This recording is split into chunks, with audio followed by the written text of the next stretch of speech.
And we're live. Well, hello, everybody. Welcome to the Wednesday night live stream. Minus Rick. He's courting tonight. Yes. Rick is facing the judge. Nothing bad, though. He's getting a permit or something for some project he's working on. I think he's testifying about all the good things about something that's bad or something like that. Yes. Highlighting all the good things about a bad thing. Well, if anybody's got any questions out there, fire away. We're all right-tailed and bushy-tailed, at least for right now. I'll start with a bit of the usual news. I don't know if people saw at least people on my channel saw the link I posted for the Acmer P3.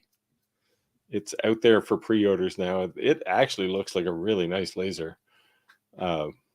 If I was Rolly, I would be a little concerned because it looks very much like a Rolly.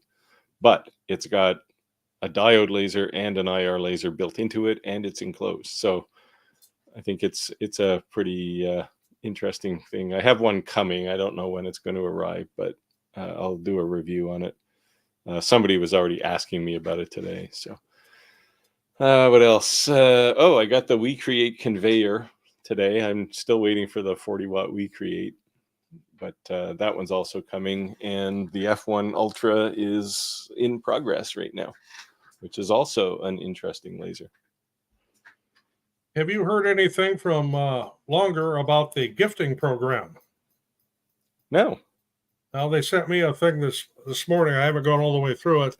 They're going to have since I already have all their products, they want to get me enrolled in what they call a gifting program.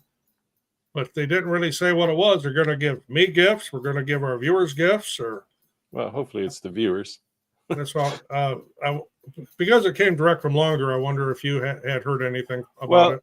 Yeah, so to be honest, I might have gotten it, but I don't pay a lot of attention to the email I get from Longer because most of it comes from one of their marketing companies. And I generally only answer emails if they're coming from the company that actually is responsible for the thing they're trying to sell me. So it's possible it came from somebody who wasn't Longer, and I just didn't pay attention to it. Yeah, I think it was. In fact, I could probably look here. Did it come? I got something today, and again, I didn't pay a whole lot of attention to it. But it's called Partner Boost. Oh, yes, I do have that one. Yeah. Sorry. And I work with Z-Banks. I worked with them for years. Yeah. Yeah, that's well, they don't support Longer anymore, right? I don't believe so. That they're still doing King Rune in the 3D printer department. I think they Longer have switched to this other company. Hey, Glitter Fart. Who else we got? HVAC A to Z. And I'll say Z because he's probably in the U.S.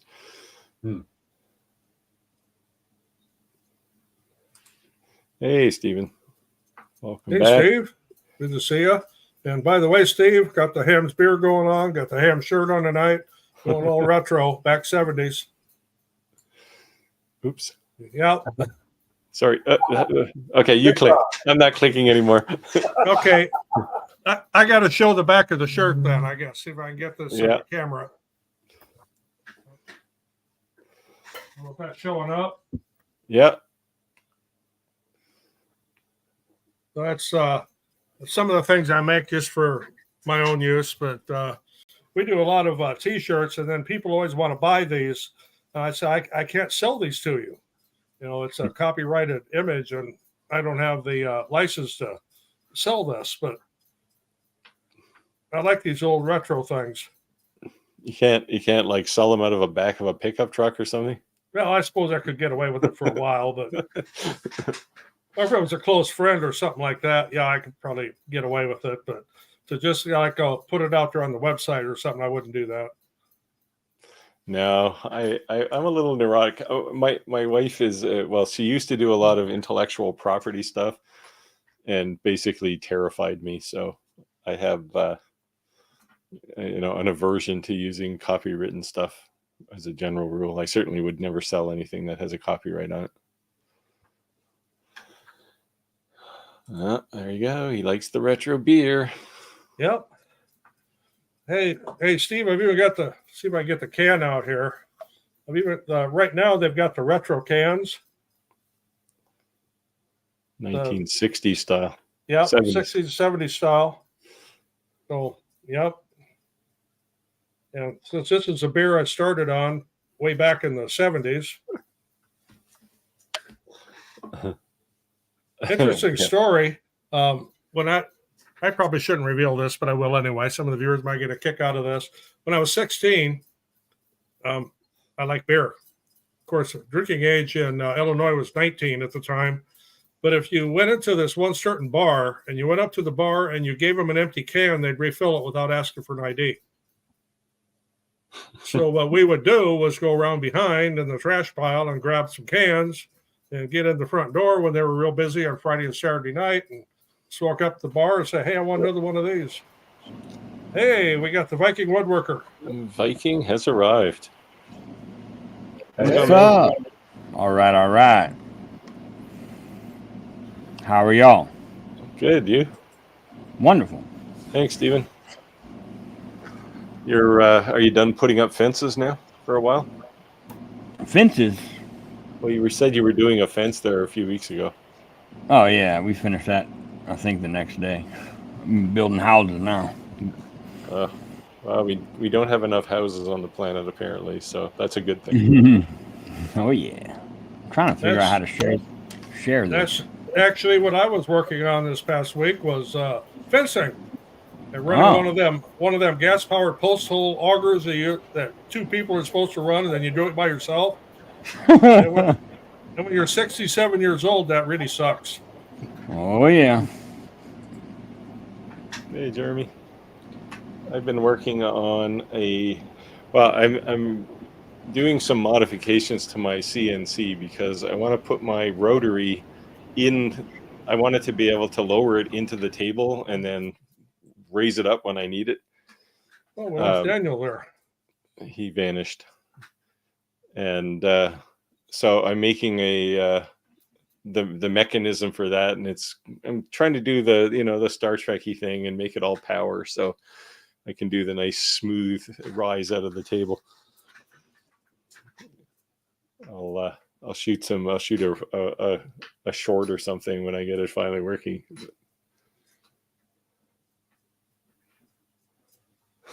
Yeah, what shoulders? Yeah. I can tell you what, after doing 9 post holes with that 8-inch auger on that thing, I was really sore the next day. Yeah, I barely remember when I was 16. Yeah. I'm 67, but it's hard to remember when I was 16. So is 71 the age you're supposed to start forgetting things? Because I've been forgetting things for the last 20 years. Well, the things you remember that you did when you were 16 are the really stupid crap. That's what you remember. Yeah, the things that probably should have gotten you arrested. Yeah. Yeah. So I had an interesting order this week for some coasters for a VFW, and they wanted, so I get this to show good. Oh, nice. These are this is laminate sublimated onto ceramic tile. They had to do 50 of these. Sweet. Right on. Now they're it's real popular with the vets down at the VFW. That one, and then my other project were these laser engraved coasters. The white paint method. Yeah, Mickey tile white. Oh, we got one more yet. We're talking about projects, and these I had to do complete with the laser cut coaster holders. And that are these this beach style palm trees. Had quite a few orders for these too. Are they painted? This is vinyl, laser engraved white paint or titanium dioxide. I didn't use white paint on these. How'd you get it so black? Just put a cork back on them. I don't know. It was a setting. I did this on the S1. I'll have to try that. Yeah, it was Usually just, with white, usually with white color, like a graphite color. Yeah, I mean, they come out real good in black. So Yeah, that's black. Huh. I don't remember what the setting was offhand, but that was on the X-Tool S1. Yeah, that S1 is a nice laser. I haven't tried these on the weak read. I guess I could have, but I had it all set up to do on the S1, and I need to do a lot of them. Now, the coaster holders, these here are 1/8" plywood. These were cut on a longer B1. And I did them like en masse. I mean, I made a ton of these at a time. Oh, here. HVAC A to Z is just trying to terrorize me now. This is, I mean, for anybody that's watching out there and you're looking to like get into a business doing this, all of these things I just showed here, this was not really advertised. This was just word of mouth. And normally when I get big orders for things like that, it's from one of the craft shops I supply, or, you know, an individual wanting to do a bar bathroom with ceramic tiles. I get a lot of those anymore. But if you're just getting into this, get out there, you know, do a few things. You know, people will start talking about you, and Yep. they'll beat a path to your door, more or less. Yep, that's the same thing I've discovered. I don't make volume like that usually, but people come to me because somebody else told them that I did something for them. Yeah, go to Detroit. I like that. Yeah, I've been to Detroit once. The You do that in Seattle as well. last time I was in Detroit was about 1967. Haven't been back. Get lost, wind up in Detroit. We really got lost. We toured the Ford motor plant back then and watched them make Mustangs. That's the only time I've been to Detroit. Are you talking about my trees in the back, litter fart, or my actual hands? Well, it might have been my palm trees. Or your palm trees? Oh yes, your palm trees. Somebody asked me if this is my new studio, if I had a green screen back here. It's like, nope, this is all real back here.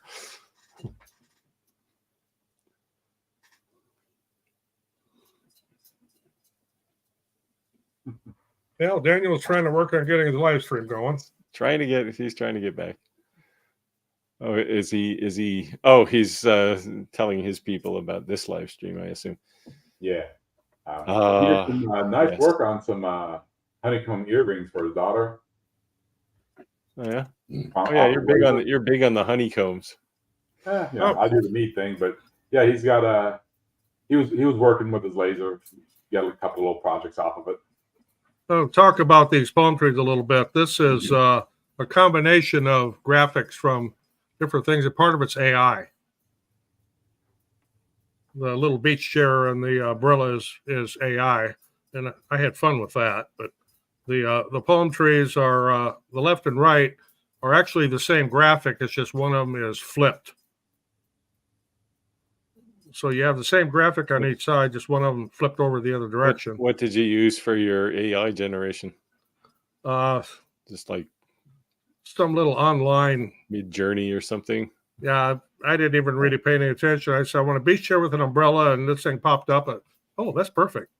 Yeah, I use Kittle for all that stuff now. It's all in one place, and then I can just paste it all in. But well, I was going to go to Kittle, but we were actually up at the campground, and I had a crappy internet connection. Yeah, so that is the one downside of any web service is you need an internet connection. Polywog Woodcrafts. Are you Canadian by any chance? Because polywog is a very Canadian kind of term. We have polywogs around here. They swim in the water. I wasn't sure if I live by the river. I thought in the U.S. they called them tadpoles or something. Often.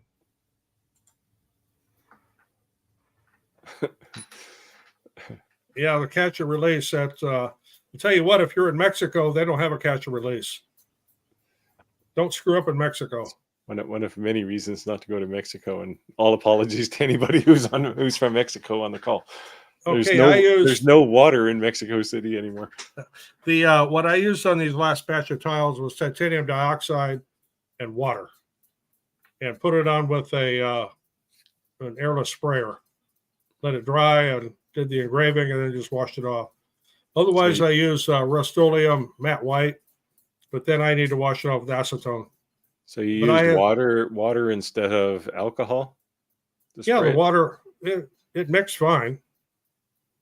Yeah, it's not a mix. It's how long it takes to dry if you use water. Oh, it dried pretty quick. Oh, yeah.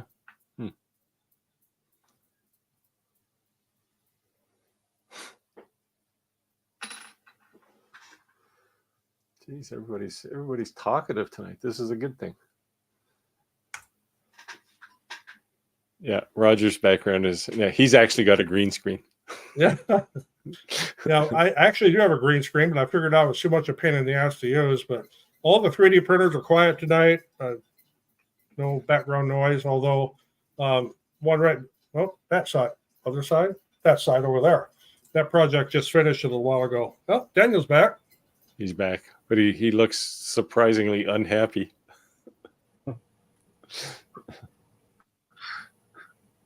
Hey, Warrior Wonder Woman's back. Oh, just Warrior Woman. Well, she might be Wonder Woman too. Who knows?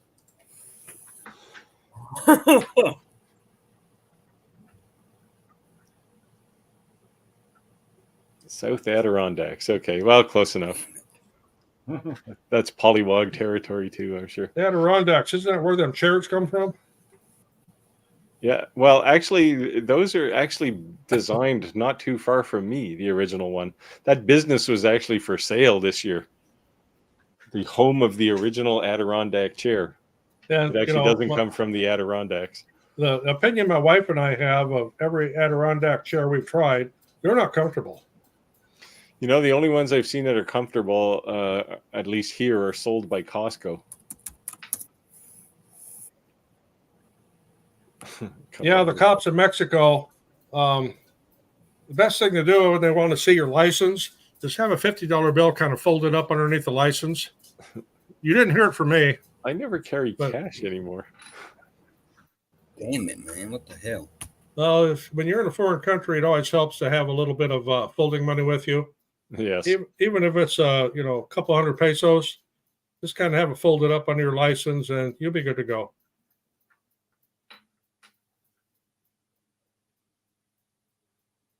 Yeah, Kittle's pretty nice. It's I think started out I think still primarily a graphics design tool for things like posters and stuff. But I did have a conversation with them about using it as a maker tool, so they're getting a little more open to that. It's an emerging market for them, we'd say, though. I'm waiting to get till Kittle gets her scaling going because it's so hard to scale anything. Well, it's hard to scale dimensionally, like with dimensional accuracy.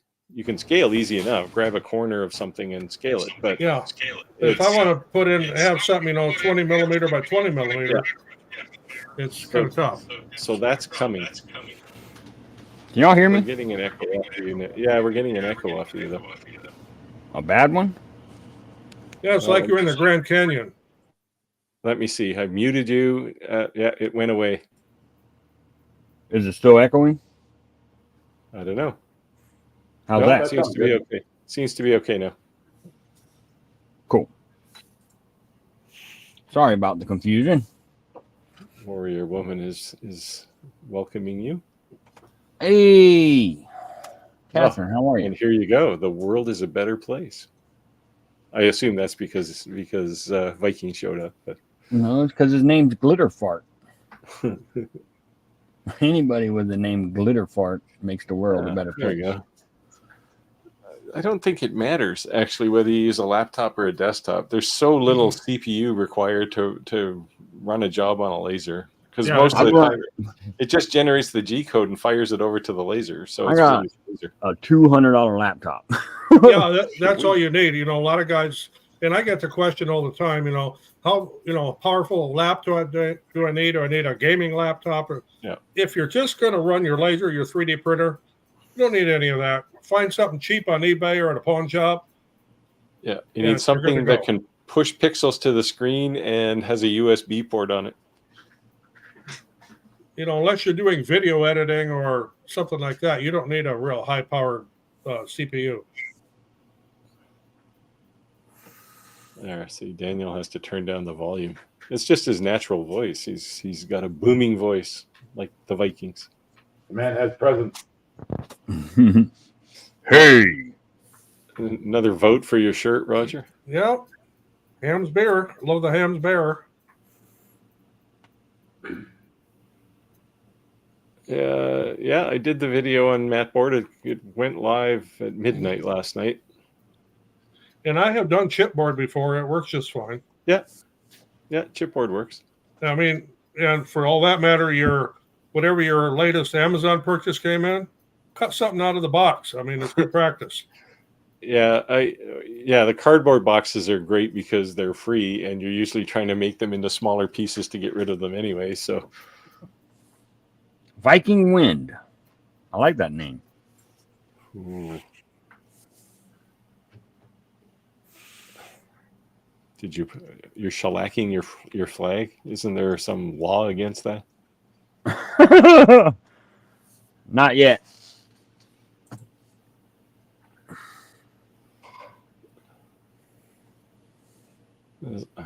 Yeah, if you're just gonna upload a file to run, you don't need I mean, you could use an old,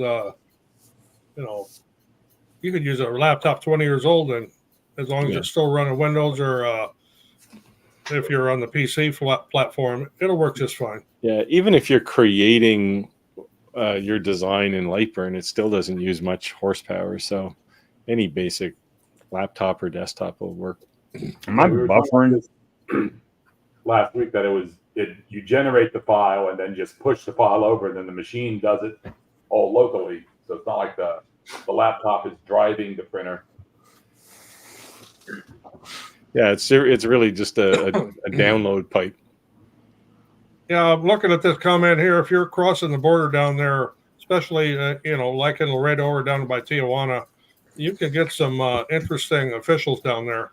We our trips to Mexico, we go quite a few times a year. We fly into Cancun, and I happen to know that as you leave the airport through customs, they will check every 20th person and go through all their luggage. So I always look ahead and see who they grab. Then I count the people, and I make sure we are either ahead of the 20th person or behind them.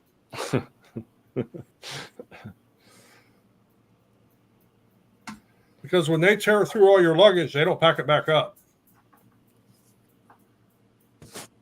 Thanks, Warrior Woman. That was a fun video. I would have actually brought that. I think I showed it last week, the layered image. I would have brought it again tonight to show people, but somebody was in my shop yesterday and looked at it and went, "Oh, this is nice," and took it. I didn't even see the video today. I got to go back and watch that. Yeah, it's just another. I like these when people ask me about certain materials, and this particular one was mat board, the stuff they use for pictures, and asked a bunch of questions, and I went, I don't know, but this sounds like an interesting thing to try. Yeah, It turns out mat board is actually really nice to work with. you're very watchable. Oh, if only that were true at the beach.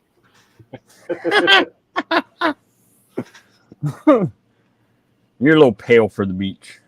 Yeah, well, I can get sunburned on a sunny winter day or a cloudy winter day even. That's how we used to always find the Canadians out on the beach. It'd be 65 degrees and the beach is filled with Canadians. Oh, yeah, I turn purple in the sun. I'm not familiar with a two-tree CNC, but yeah, the TTC 450. It's a marital router. What's that? I know what a marital aid is. Oh, it must be a Makita router, and autocorrect solved the problem. Makita. I think there is a 65 millimeter adapter for the 450. I don't remember if it comes in the box though. If I mean, you've got one here. You're looking at it. Presumably, it's used. I wouldn't use any router without at least a trim router on it. So, like those little spindles, the 500-watt one isn't too bad, but they're not nearly as good as a thing designed to actually carve through wood. So, Yeah, I converted my Analex to a trim router, and I'm going to convert my 4040 Reno Genmitsu to a router I actually picked up at Lowe's on clearance. Yeah, I Probably got a should have couple of bought those. more of them. I could have sold them Yeah. on eBay, but yeah, I added a trim router to the 4030 Pro VXL as well, and it's just like a completely different router, like at CNC. It's just amazing now. So yeah, and since I put the trim router on my Analex, I can actually do aluminum pretty easy. I assume that message is for Daniel. Yes. Say something. No, can't hear you. You're whispering. Nope. We have to at some point get to Daniel's S1 experience now.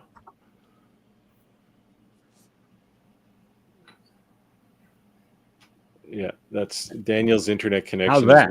Yeah, there you go. There you go. Daniel's Okay. internet connection is one very thin strand of copper wire. Yeah, right. It seems like it. I love the X1 or the S1. S1. Yeah, you like it better than the Elegoo? Way better. Yeah, it's in a completely different space for sure. It's much more commercial. Yeah, for sure. Yeah. I have a Creality Falcon 2 Pro 60 watt sitting on the floor of my shop for the last 2 weeks. Well, I actually assembled it. I haven't powered it on yet, but They reached out to me last week wanting to send me something. yeah, well, you see, you've made the mistake of publishing a video where you review a laser. Now there's like 300 companies who are going to start sending you things. I've had like 4 of them. Yeah, Longer. Be selective. Yeah, Watson wants to send me this big ass CNC machine, but I don't have anywhere to put the damn thing unless I put you it. You can tell them to put it in my shop. I don't know if they ship to Canada. Oh, everybody ships to Canada. Previous I question. ship to Canada. It's expensive. My God. Previous question there was directed to Steve about using a 5-watt for matting. Oh. That works just fine. I've done it before. Yeah. Yeah, I've been looking at one of those longers that Roger mentioned last week. It's on my short list. Speedos. Which one, the Ray 5 or the B1? Oh, that's details, man. I was going with there's a $300 one and there's a $500 one. Okay. Well, which one are you looking at? The 300? I'm probably going to start with the 300. Yeah, that's the Ray 5. The 500 one's got all the kit to it, so the exhaust and whatnot. Yeah, they're both great lasers. For the money, they're like one of the best, actually. I mean, they're not perfect, but they're priced right for what you get. Well, this question here about Speedos. You don't want to see a 67-year-old guy in Speedos. Maybe Daniel might want to try that. Not this guy.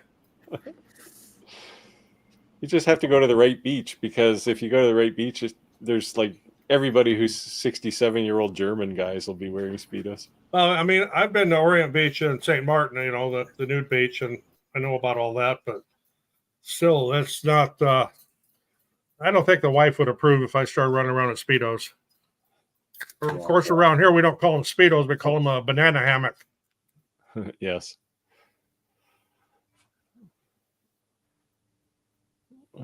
Signs and walnut. Yeah, you can certainly use the 450 it's a starter laser. Like, it's a high-end consumer laser, higher end, we'll say, from a just an output perspective.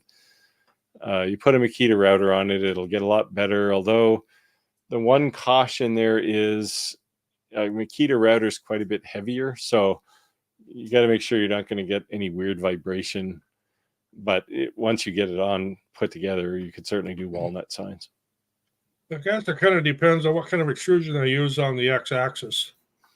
It's all like channel, so it's pretty solid. But the gantry is the thing that'll matter, and I think with careful balancing of your Makita router, you could probably make it work just fine.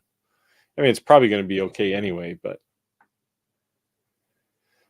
here we go. The real woodworking discussion again. keep digging that one up because it stirs the pot. I did have this discussion a couple of weeks ago with the Wood Turners Guild local to me here, and that question came up: is CNC really woodworking? And it's like, well, sure, a table saw is woodworking. Why isn't a CNC? They're just cutting wood. Yeah, strategically cutting wood with higher accuracy than you can do it by hand. Question there on using tempera paint. One of you guys could pop that up. Where's that one? These questions are coming in a flurry here tonight. About using tempera paint.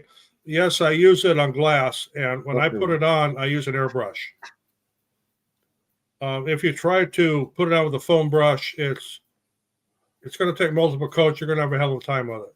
So The best way is to spray it. I've used a foam brush, and it is a pain in the behind. Spray it if you can. If you have an airbrush or an airless sprayer, and it's easy to clean up too, since it's water-based. It doesn't take anything to clean it up. Thank God Daniel's internet connection dropped. Oh, yeah, he's going to bust out the Speedos.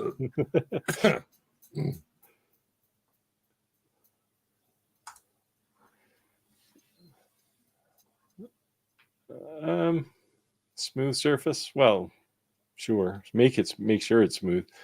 Is this the question you just answered? Yeah. Yeah. Yeah. I was going to say, it sounds like exactly the same question.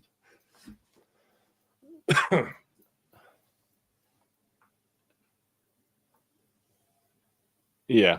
So like lasers, these entry-level CNCs are always on sale. And I'm sure if you talk to the sales department of any of them and said, I don't like your price, make it lower, they'd give you a deal. Yeah, the Ray 5 10 watt is a fabulous laser for engraving. It's just reliable. I mean, it just works, and I've had one like for 270. In fact, my Ray 5 is one of the first ones they ever made, and that it was like a introduction because Longer originally only did 3D printers. So when they came up with their laser, I was one of the first ones like pre-market to do demonstrations with it and do testing on it, and it just works.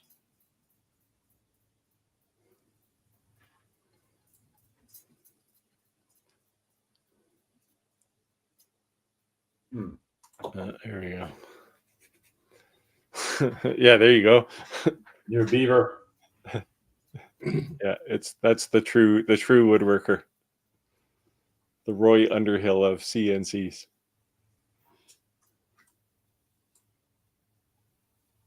Yeah, in fact, we had a beaver get up on the shore up at our campsite on the neighbor's lot and managed to gnaw 90% through a 12-inch diameter basswood tree.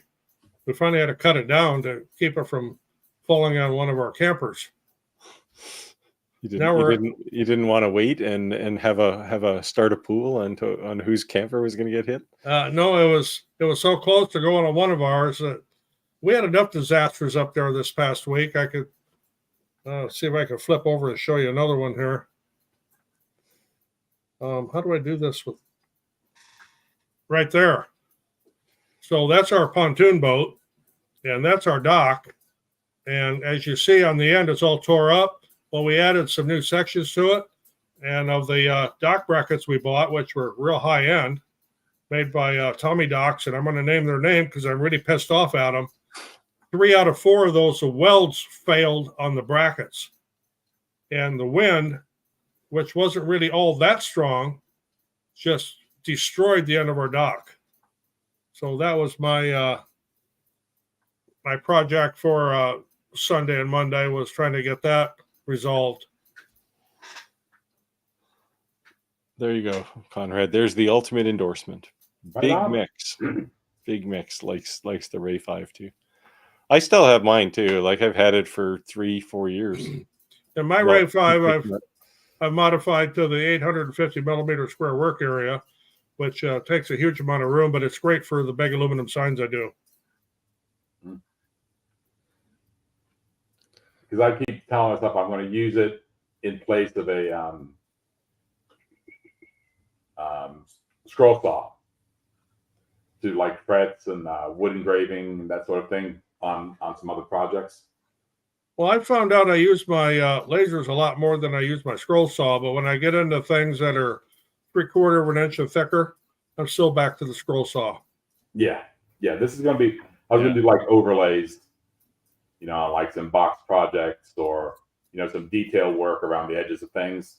Yeah, 10 watts are great for, you know, mostly engraving. You can cut a lot with them, but you're not going to cut through, you know, 3/4 inch plywood or something. If you want to do that, right. Yeah, if you want to cut through thicker wood, then get the 20 watt or, you know, the 40 watt if you got budget. But now Luann plywood is actually quite easy to cut on a laser if it's like 1/4 inch or less. I mean, if you got a 10 watt laser and you got 1/4 inch Luann, you should be able to cut right through it. Yeah, definitely some of the laser grade plywoods certainly you can cut easily with a 10 watt. Hardware store plywood is a different thing sometimes. Well, yeah, if you go glue in it.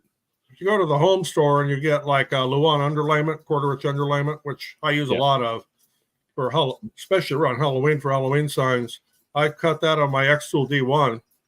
It's a 10 watt, and I mean just all day. Yeah, that's only 1/8 inch though, right? Pardon? That's only 1/8 inch though. 1/4 inch. Oh. Well, it's not quite 1/4 inch. It's hair under, but yeah, that's because it's really metric. Yeah, from Home Depot, it should still be the same stuff. It's 1/4 inch, and if you got a 10 or 20 watt laser, you should be able to just sail right through it. Yeah, that, and also make router templates. You know, at like a 1/4 inch or 1/2 inch ply. Yep. Yeah, it'd be good for that kind of stuff. Well, 1/2 inch might be touch and go with the 10 watt, but you can do multiple passes too, right? Well, if you're going with 1/2 inch, it's better to have a 30 or 40 watt. Yeah. So you don't get that concave edge. Fair enough. And apparently I've seen that you don't wind up with one laser, you have an array of lasers. Oh yeah, you can't just settle for one. No, I have one. At last count here, I have 16 lasers. I don't use them all at once, but I have 16 lasers. Yeah, I have quite a few. I have a bunch of them in storage just because I just don't have room for a lot of stuff. I tend to keep the 3 or 4 most recently reviewed ones in the shop, and I use them, put them through their paces, sometimes through hell. But when something new comes in and I need more room, I tend to put them in storage or donate them. Yeah, the on this here about in metal, the blue diode at that 415 nanometer wavelength does not do metal, period. You can do a little bit of etching on stainless steel if it's got a high nickel content, but that's about it.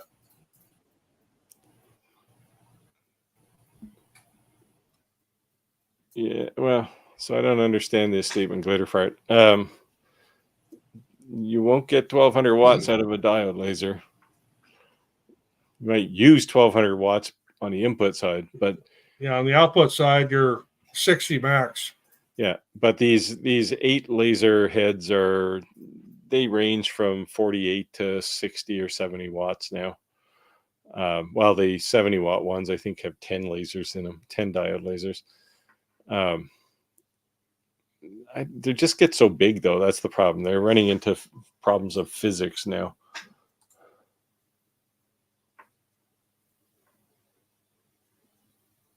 Well, if you've got 1/4 inch gaps, there's a focus problem there. Seriously. Yeah, you need to check your focus. Your kerf should not be anywhere near that. Yeah, 1/4 inch is huge. That sounds like Even the an laser's eighth, just even an too eighth far away. inch is, yeah. Yeah, but I'm surprised you'd get enough power to cut a 1/4 inch gap. That would have to be. You need to lower your laser head. It's too far away. Yeah, but to get that, it would have to be a foot away. Something's not right there.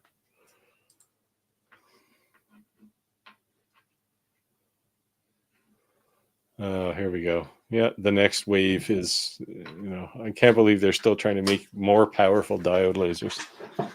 Pretty soon, them laser heads are going to be the size of a trash can. Well, these ones, these diodes they're more than 6 watts, so you can get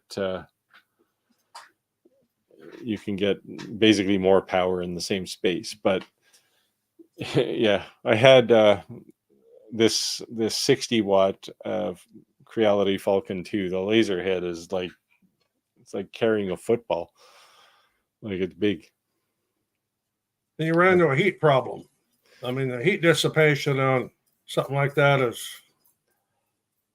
you're going to have major fans and major heat sinks. And it's just going to keep getting bigger and bigger. Yeah, well, that's the challenge, right? And then reliability goes down accordingly, right? Because you've got 10 times the problems.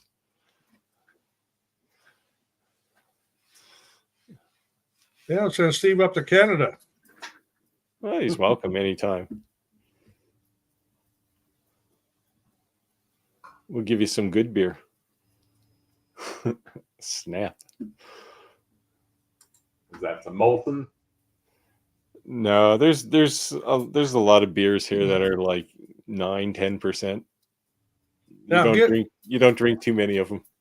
Getting back to this cut with that wide curve, it's got to be a focus issue.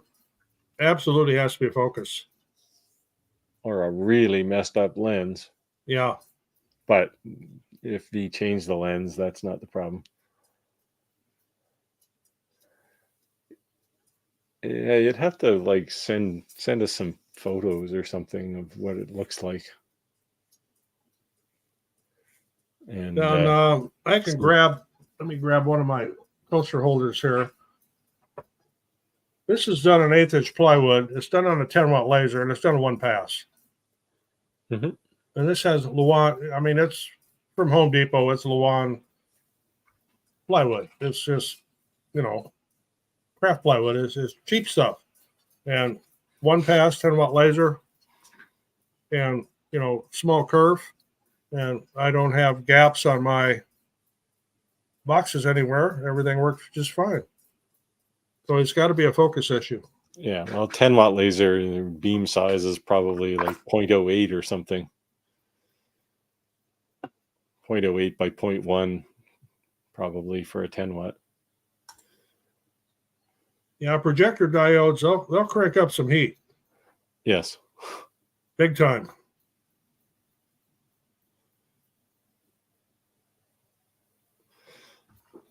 Yeah, they can't be cheap though. If you put 6 of those into a laser module, the thing is going to be $3,000.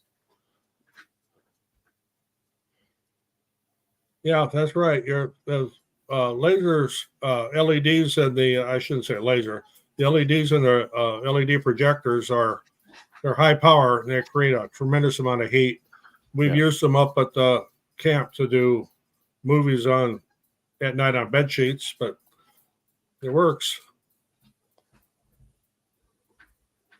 Yeah, the 1/8 inch on a sculpt one or any 10 watt laser, I mean, you should be able to sail right through it.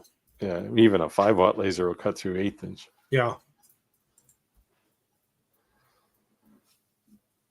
Yeah, D1's a good laser, X tool. I mean, I've got two of them. One's have the extension on it, and the other one I use constantly. In fact, that's what I cut the coaster holders I was showing. That was done on X tool D1. Like this is this a D1 or a D1 Pro? Because they haven't sold the D1 for quite a while. Well, mine's D1 Pro. Both of them are, but yeah. I like the D1. That was kind of my first experience with a really good diode laser. Because a lot of the ones up to that point they looked like science projects. And I used that laser quite a bit. Geez, Glitterfart, you've only been here for half an hour. Hey, I'm the token old guy here, so I know I'm the oldest one on this. So, well, I'm pulling a close second, I think. Not too close, hopefully. No offense, Roger. Well, with as hot as it is up here, I'm gonna have to turn the air on pretty soon, or start using mop and glow up here. This is getting pretty shiny. I had to turn my air conditioner on today. 2 pass sometimes. Yeah, 300 millimeters per minute at 100% power. Shoot that 1 pass. Yeah. On a 10-watt laser. Although the advantage of doing lower power and 2 passes is you don't get so much charring on the sides. That's true. I've been meaning to do a video on that because it's to basically refute the fact that you need like a 100-watt diode laser to cut 2x4s, because no one wants to do that anyway. But to cut thicker material, it's better to do lower power and go faster and do multiple passes than try and hog through it in one. And definitely have your air assist. Yes. And the honeycomb board underneath makes it even better. You'll have less charring on the backside. And if you're going to cut 2x4s, I've got a miter saw that does that real well. Yeah. So speaking of air assist, when I was doing the this mat board video, all the cutouts for it, I did a material test on the S1, which is the laser I used for it, and the Falcon 2 40-watt laser. And the 40-watt laser was cutting through that stuff without any smoke residue at all, unmasked. And on the S1, there was a bit, and the only conclusion is the air assist on the Falcon 2 Pro is a whole lot better, because it was like it looked like the edges were cut with a knife as opposed to a laser. Not that the S1 was bad, but it was noticeably better with the Falcon 2 Pro. Yeah, the air assist makes a huge difference. I'm going to flip over to one of my ones I've shown on here before, these little castles I make. This is done with air assist. And you see there's almost no charring or scorching on the top. There's none on the bottom because I'm doing this on honeycomb board. And this is also on 1/8-inch plywood. And it's done 1 pass. So that's a B1, right? Yeah. Did you run into air assist problems with that? Like, did you modify the nozzle? No, not at all. But I don't use their little pump they send with it. I use my shop air. Oh, okay, that's why. Because the on the B1, the air assist is a little wanting. You know, the pump they send with it is it's basically an aquarium pump. Yeah, they're all aquarium pumps. Yeah, but I've got a huge air compressor. I've got an air dryer and everything because I shoot paint and gel coat and fiberglass. So, and I use a plasma cutter, so I can't have water in my air. So I've got water extractors and air dryers. So I just use my shop air. I do the same thing in my CO2. Yeah, I should actually be using. I have a more aggressive pump in my CO2 air pump, but I should use my shop air actually. Oh, the other thing I wanted to mention, last week I mentioned that the S1 when I was asking to cut rectangles was cutting triangles. Did a bit of research, and there's actually a bug in. Well, I'm not sure where the software bug is, whether it's in the S1 or in Lightburn, but the Lightburn guys have a fix for it. and it never used to do that until 1.6 or 1.58, whatever the last 1.5 one was. 1.6 is the latest, and I haven't done the upgrade yet. Yeah, it was definitely happening in 1.6. They claim it's going to be fixed for 1.7, but I don't know. If I have an S1, I'm going to use XCS anyway, for the most part. So just to take advantage of some of the features. But that was the problem. The fix, by the way, was to go into the settings and basically tell the laser it's doing perforated cutting. And the on time was like 0.1 second and the off time was 0.01 seconds. And it still it cut straight lines. So if you have an S1 and you're getting triangles out of light burn, you can fix it. It's a hack, but eventually either light burn or X-Tool will fix the problem. Well, the D1 2 years ago, that should be the D1 Pro. They Yeah, sold the original D1 for probably 3 or 4 years ago. I like that 110 watt. Yeah, that's the input side. It's 10-watt laser. Yeah. Well, that might be a typo. Yeah, it's probably a 10-watt laser. That was a good laser. If you got it 2 years ago and you're just taking it out of the box now, put it to some use. Yeah, I've been using mine constantly, and I haven't worn anything out on it, either one of them. Yeah, I haven't really used my D1 Pro. Well, for 2 reasons. Since I put the extensions on it, it's just too big for any space that I have in my workshop. And now that I have the S1, I just use that.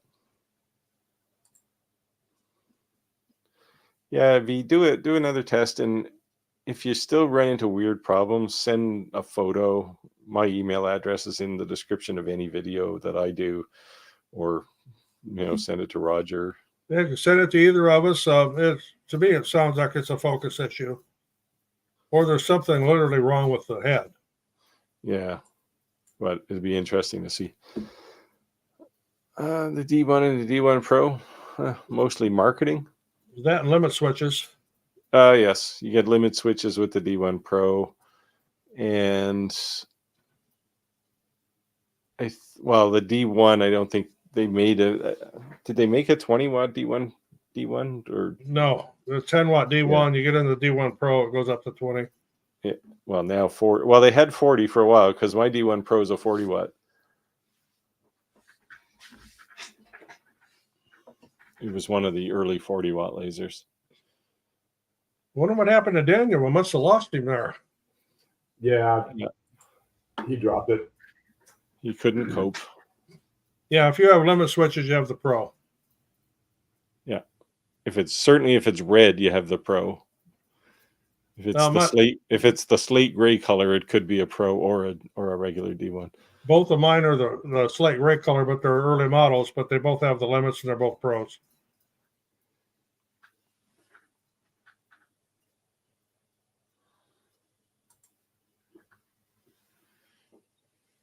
Oh, got the shark. Spent some money. It's a nice CNC.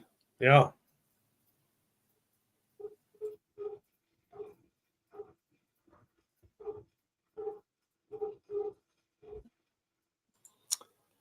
Rick. Well, whether Rick is okay or not, the reason he's not here tonight is because he had to go and do he was the expert in a I guess a court thing. He had to go to court tonight to talk he's in night court. Yeah. That's what I call it. So I remember the TV show. It's back again. No. Oh yeah, I saw that with John Larroquette. Oh. Yeah, he's still in it, and what's her name? Melissa Rausch is the judge. Yeah.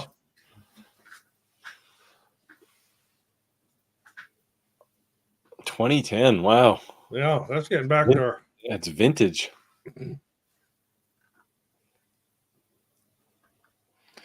Yeah, I've looked at those more than once and went, oh, I can buy 2 of some other CNC for the price of one of those. Yeah, I've looked at the sharks too, and I thought, just no. Yeah, Night Court was a classic. The original. Yeah. I haven't seen the new one, but yeah, well, this is the thing, right? Good tools and they last forever. The only thing you might not get, I don't know. Well, I guess if you can get a post processor for something like Vector V-Carve or Aspire, Well, it's just as good as any other CNC today. my whole thing with in my videos, even I don't script anything. It's just all off the cuff. I mean, when I shoot a video on doing something, maybe I'm doing an unboxing or a demonstration or something. There's no scripting. There's no rehearsal. If I screw up, I show it all. Yeah, I don't script things per se. I outline the things I want to talk about and get to them. Yeah, I have kind of an outline I jot down, but as far as an actual script of how I'm going to do the video, no, I don't. Yeah, I mean, if I screw up something really big and it's, something that's integral to the video, I'll talk about it, but usually I'll just hack out things like that. Oh, there you go. He's using V-Carve. Yeah, if you have a post processor. Oh, by the way, I have I talked to a guy who owns a company called Rapid Change. He makes a really entry-level tool changer for CNC. And I was looking for a tool changer, and the problem with tool changers is they're all like $3,000+ and it just seemed like an awful lot of money for to replace my wrenches with something automatic. That's why I don't have one. Well, so this guy has a different technique, and it requires a little more setup, and it seems a little experimental to me, but I'll see. He's going to send me one. But it looks like a really good idea, and his high-end one is like $600, but you can get one for $300. So I have a video coming up on that too at some point in the not too distant future. If it works, it's really appealing because it is so much cheaper than anything else. Yeah, I'd be interested myself in seeing that because that tool change is a pain in the ass. Yeah. Anyway, I reached out to him and said, hey, I happened to notice this while I was looking for other tool changers. And he said, well, let's get on a call. So we spent an hour and a bit talking over a Zoom call, and really nice guy. He's very smart on the CNC side. And he said, yeah, I'll send you one and we'll have a look. So yeah, it's coming at anywhere from $300 to $600. It's a pretty amazing price if it works. Now, the way he does it is he adds a bunch of macros and a custom post processor for some CNCs. And what he does is you put a collet nut and a collet and a collet in with the tool in his little holders. And he actually brings the CNC spindle over and turns the collet nut onto it. And when he's done, he turns it off again. So no air required, no expensive, tapered collets or any crazy stuff. So it's kind of a neat idea. Well, how does it tighten a collet? It turns it. I mean, tight? Yeah. Oh, yeah. I'll be interested in seeing that because, like I say, tool changes are a pain in the rear. Yes. And the nice thing is, if you have something like a Genmitsu, like no tool changer vendor on the planet is going to make something for that, right? Because there's just no money in it for them. So Yeah. So he makes one for that. I have he supports a whole bunch of controllers, and he did all the hardware, and his son's a software guy and wrote all the macros for doing the loading and unloading of the tools. So it's kind of a neat idea. But The next question up here about a bamboo A1. If you're going to get into the bamboo 3D printers, get the X Carbon. There's just no comparison to it. yeah, isn't the A1? Didn't they recall the A1 actually because there was something they had to fix in it? They had some boo boos with it. It was I think they released it too soon. I mean, well, the A1 is basically like a regular CNC or regular 3D printer, right? It's nothing special.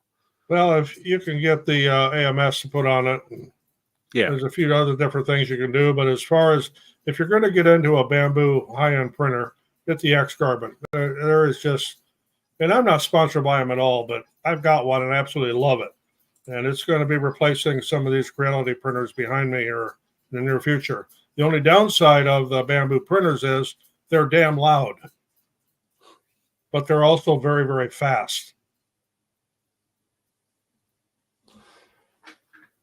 this is not a problem, B. Yeah. I like that people are asking all kinds of questions. Yeah, we just go with the flow. Keeps us on our toes. Now you know his Shark is a vintage machine because it came with a CD. Do you still have a CD drive that you can read that in? I've got an external one that I can put on my desktop. My laptop doesn't have one. Thanks, B. None of them do. No. Well, thank you, V. I do have a CD drive kicking around somewhere on the off chance that I'm going to have to revert to something from 1990 and read it. I do have some CDs kicking around, and every once in a while they're like old classic games. Oh, he's running XP. All right. I read a thing the other day.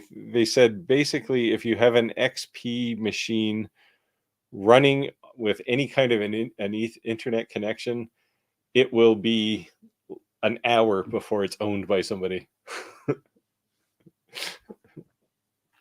So keep that in mind. If your CNC starts doing funny things, look at your XP machine and make sure it's still. That's highly hackable. Yes. Well, the hacking tools evolved while XP basically stood still, right? So yeah. And they haven't done any kind of service upgrade on the thing in about a decade or more. Yeah, XP was the first version of Windows that was actually usable. Yeah, and if you're running XP, I mean, completely offline, not connected to the internet, you have nothing to worry about. Yeah. Yeah, there's no reason for a CNC machine to be connected to the internet. It might almost be easy enough to get it working on a PE disk. You'd have to get some USB support in there, but it's probably doable. See, he was misleading. He actually uses Windows 10. I have a virtual machine with Windows XP in it because there's a few games I have from years gone by that only run in previous versions to Windows 10 or whatever was before Windows 10.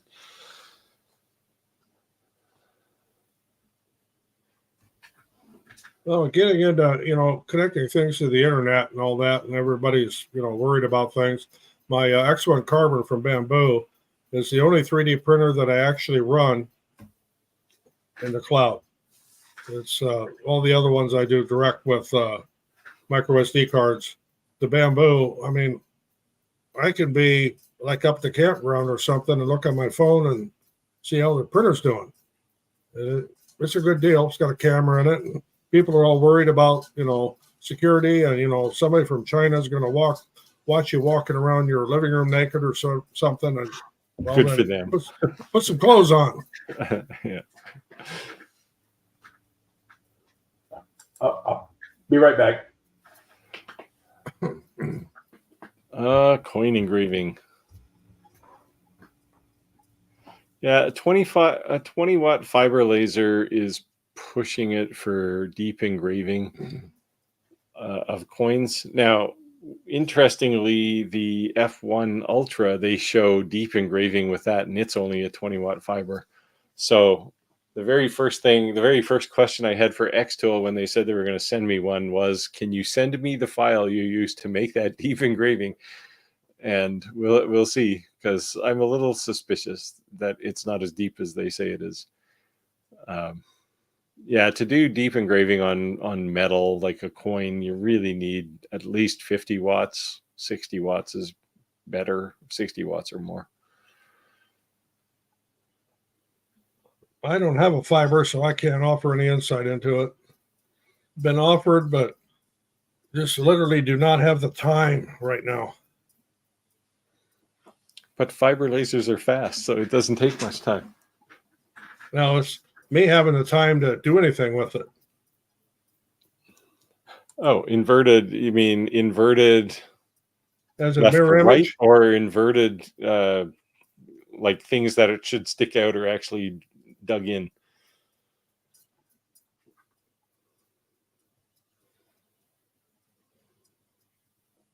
The inverting, if it's left to right inversion, like mirror image, that's easy to fix in Lightburn. Oh, the image.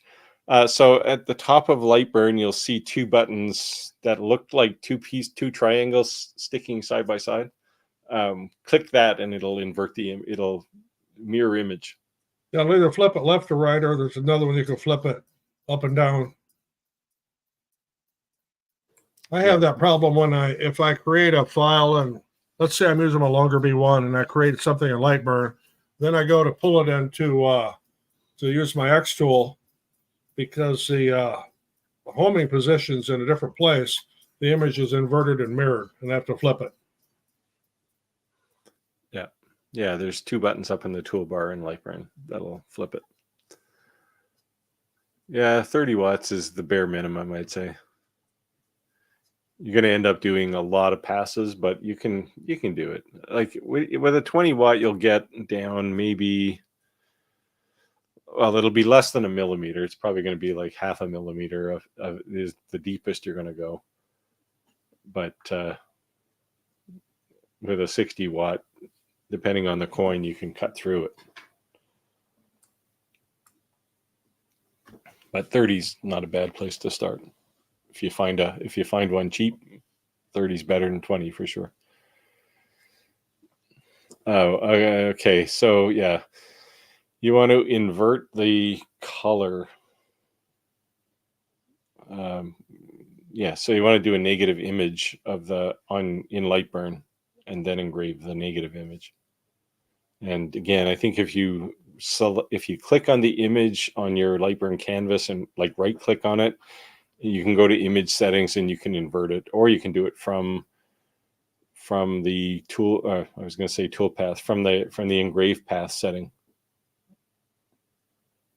up in the window on the left side, in the frame on the left side. Yeah, there you go. 500 passes. It's a good thing they're fast. I did the one I did. I did one with a stallion, and it was raised. The horse was raised out of the material, and that one I did in 128 passes, and it wasn't bad. But you get it's diminishing returns after that. I didn't notice a whole lot of improvement with 256 passes.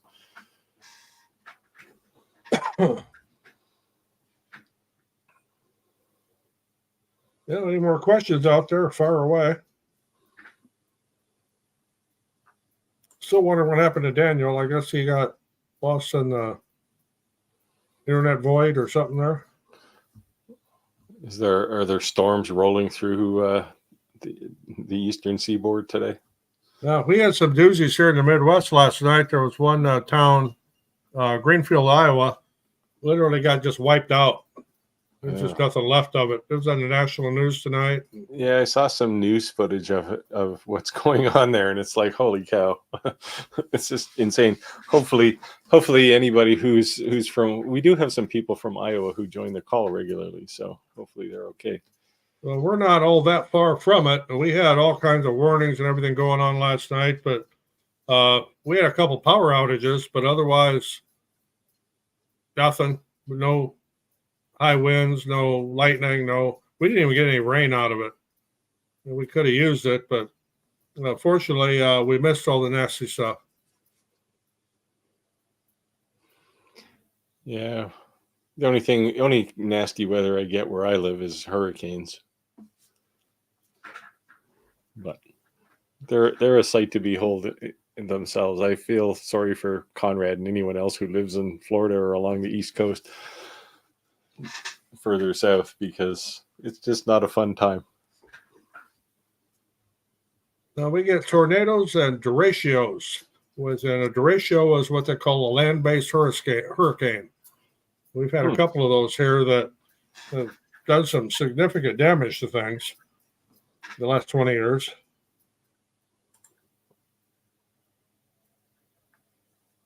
Yeah, everything we had here is headed east.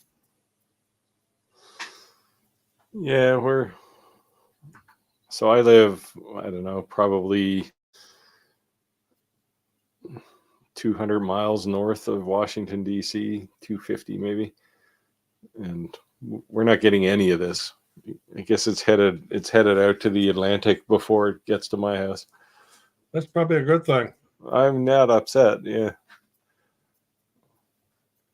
We get about 2 thunderstorms a year here. And it's always like they're non-events basically. There's like 2 rumbles of thunder and that's kind of it. The ocean is a bit of an equalizer for low pressure. Well, our big one here where I live was in 2008. We had a derecho that came through here with 120 mile an hour straight line winds, and it created some severe havoc. We were without power for almost 2 weeks there. Do you have a generator? Yeah, I'm running generators. I have got these greenhouses. I have to keep them running. Yeah. But yeah, and if you're supplying electricity by buying gasoline and running a generator, it's really expensive. My generator runs on propane, which is probably like I have a whole house generator. Came with the house when I bought it, so I thought it was, a non-feature when I bought the house. But 2 weeks after we moved in, we had a hurricane here, Cat 3, and took out the power for 5 days. And then I appreciated the generator. However, after the refill of my 2 500-pound propane tanks, I didn't appreciate the generator quite so much. Well, my generator runs on gasoline, and I have to keep it up. It's got a 15-gallon tank, but start buying 15 gallons of gas every 10 hours. Yeah, it gets expensive. Yeah. My generator will run for about 7 days before I run out of gas, out of propane.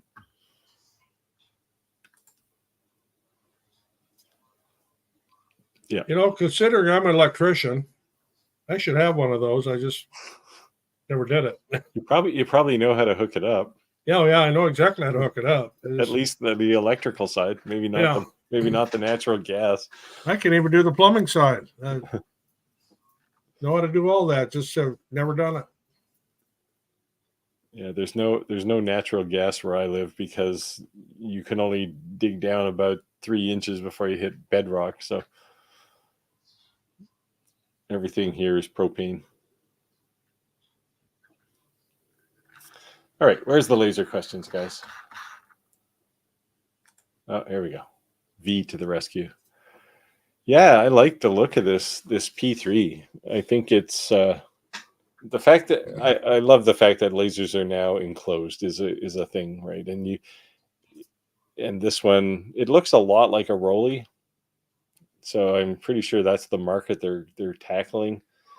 But the fact that it's got you can get a 48 watt diode laser and a 2 watt infrared laser in the same laser module.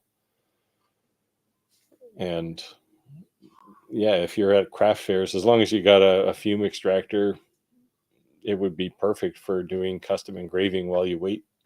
Yeah, if you've got a power source at a craft fair and a class 1 laser where you don't have to worry about people looking at things or getting hurt, that's an ideal situation. The problem is with a lot of craft fairs is you can't get power. Yeah. Just bring your own generator in. Yeah. Well, they've got some pretty quiet little Honda ones now that don't make much noise that I've seen people use at swap meets. But Yeah. I Be don't, okay if you're outside. I don't do craft fairs and stuff anymore. I supply stuff to people that do them, and it's a good market. But I just literally don't have the time or want to go through the effort to do craft fairs anymore. Yeah. Anyway, yeah, I like the P3. I think stay tuned. There's a couple of nice features with it, and let me just take a look here. It includes so in addition to the air pump, there was something else here that looked interesting. What was it? If I can get them to stop popping up windows. Oh, air purifier is part of the standard equipment by the looks of it. I just wonder how well those really actually work. So it's very like the X-Tool air purifier, the one that you can get for the F1. I used that one when I was doing my presentation to the Woodturners Guild here, and we ran the WeCreate through it, and it was fine. And I did a deep engraving on somebody handed me a set of salt and pepper shakers and said, "Hey, can you engrave on these?" And it was a pretty deep engraving and not a hint of smoke out of it. But other ones, the smaller ones, tend not to be as good. Now, X-Tool recently sent me the big air purifier, and I haven't taken it out of the box yet. I'm waiting to finish testing the F1 Ultra, and then I'll look at that. But theirs is unquestionably the best one I've tested.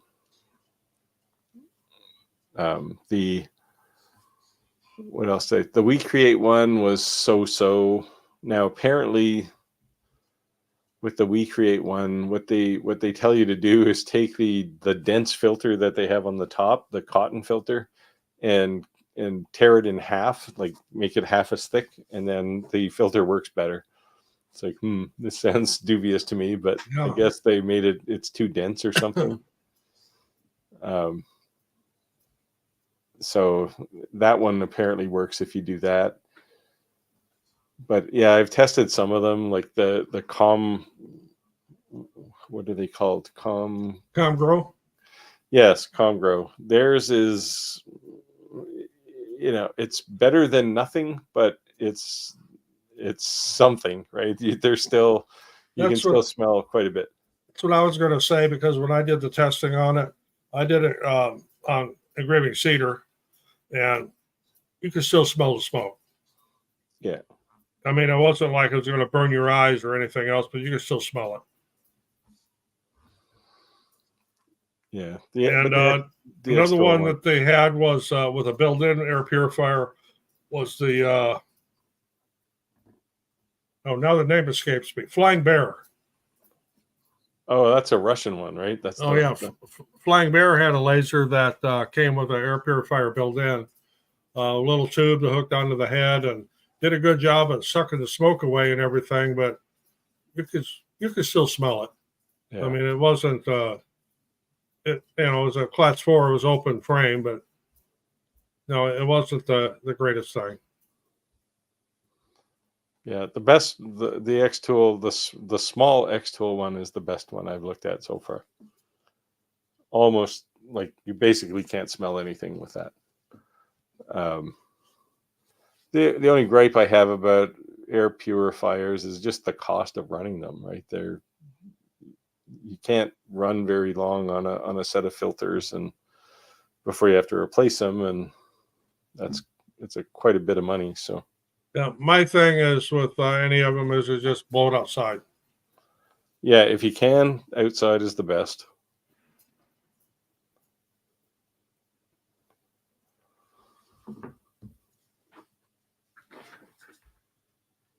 Geez, we lost Conrad completely.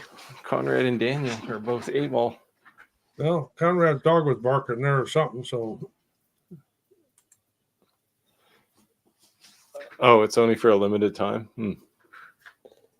That'd be interesting to see. That one looks pretty small, so it'll be interesting to see how good it works. Because those small ones, there's just not enough filter in them to do an exceptional job. That's why I was shocked that the X Tool one worked really well, because it's fairly small too. that's the same one with the one from Flying Bear. It's pretty small. It's built right onto the laser. Yeah, there's some interesting technology in this P3. It's Core XY architecture. Like the geometry of the belts is Core XY, which they claim is more accurate. We'll see. Laser accuracy is not really that much of an issue, but yeah, it's nothing says new feature like a overly engineered belt system. On the Core XY part, as far as the 3D printer goes, they are considerably faster. Yeah. Well, where you'd get benefit is when you're cutting circles, right? Oh, yeah. Or if you're doing on a 3D printer, if you're working in vase mode, that Core XY is a huge plus. It cuts your time like in half. Yeah. Yeah, I would only use a Core XY 3D printer now. I got 2 of them sitting on the floor right here. Just because you can get 600 millimeters a second out of them, right? Like they just boot along. But it'll be interesting to see what a laser does with Core XY. You still got the acceleration and deceleration. So on a laser, I don't know. I'll have to see it to believe it. Yeah, well, I'll see. I'll give it a try. I think it's probably coming in the next week or so. Might be next week, actually.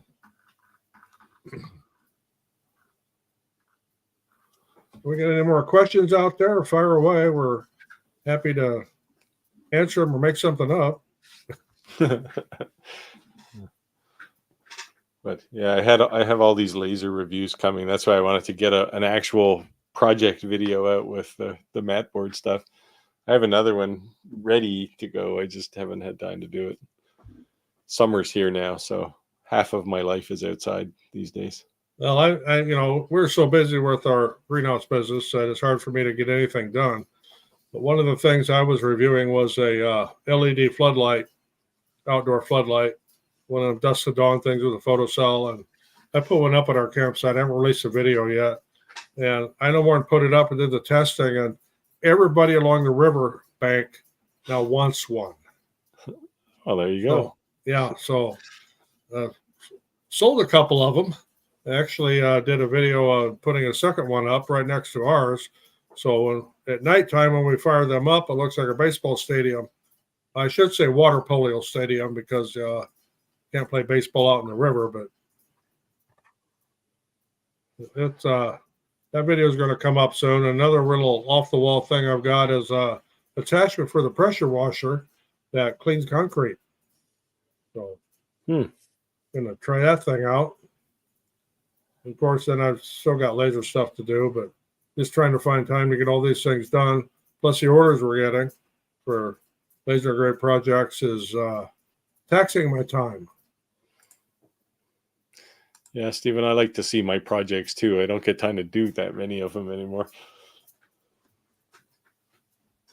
Unless they're paying gigs. I used to have lots of time to just sit down and have fun. Unfortunately, my post-retirement hobby has turned into a job. And I'm soon going to demand a raise. My boss is cheap, though. And you made it back, Conrad. I have. Yeah.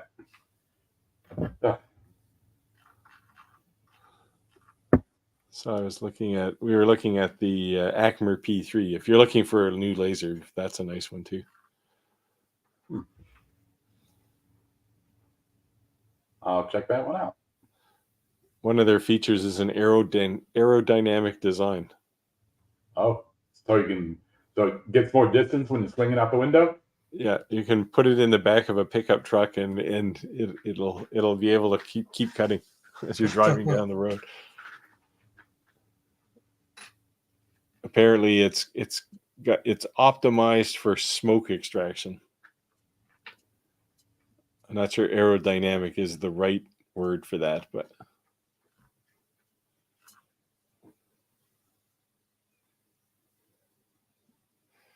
they claim they extend the laser module life by 20%.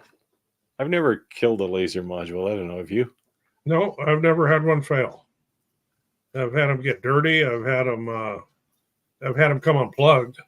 That was my problem with my Artur Laser Master 3. Was I had to do some little modification where the cable plugs into the top of the laser head. Because if I went all the way to the upper right corner, the laser come unplugged. Whoops. Which was frustrating as hell until I figured out what was going on. Hey, they claim this P3 is 70% quieter than something. Could be a vacuum cleaner, but apparently they paid a little attention to the noise level too. Class 1, it's always a good thing.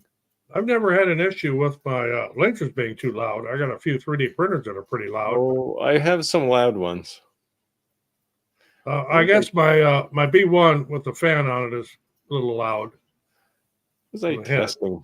I tested something, and the fan on the enclosure was like a jet engine. Like it was the loudest thing ever.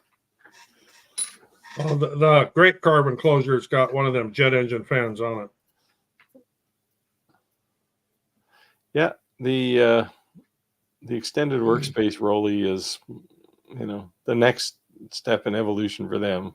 I think everybody seems to like these things.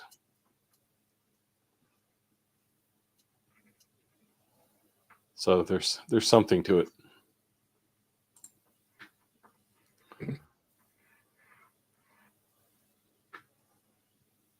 Now, actually, Australia is on my bucket list to go there someday, but it's one of the few places on the planet where I haven't been that I'd like to go. Yeah, I like to go down there and Tahiti and New Zealand and get around in that area, but you can't get the wife to agree to a flight that long. Yeah, I'm the only real concern I have is 9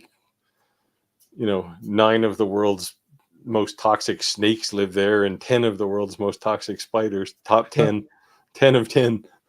Yeah, it's like, I don't want to have to look in my shoes to see if there's something trying to kill me in the morning. I'm from Florida. I'm used to the spiders and the snakes and the alligators and the crocodiles. Yeah, but an alligator hardly ever climbs in your shoe. No, they don't. Well, if you spend too much time in Arizona or New Mexico, you'll want to check your shoes for scorpions before you put them on. Oh yeah, I was in when I was in the military, in the Army, in El Paso, Texas. Yeah, you did a boot check every day. Oh yeah, maybe another place be Texas. No, laser head's hard to clean. No, not really. No. You basically got the quartz lens, which is all that should really ever get dirty. You should never have anything underneath that. And little isopropyl 90 alcohol, and not the good tequila. Just get some isopropyl alcohol, little Q-tip and a microfiber cloth, and you're good to go. Yeah, don't be scared of the spiders and snakes. Well, this is like don't be afraid of bullets.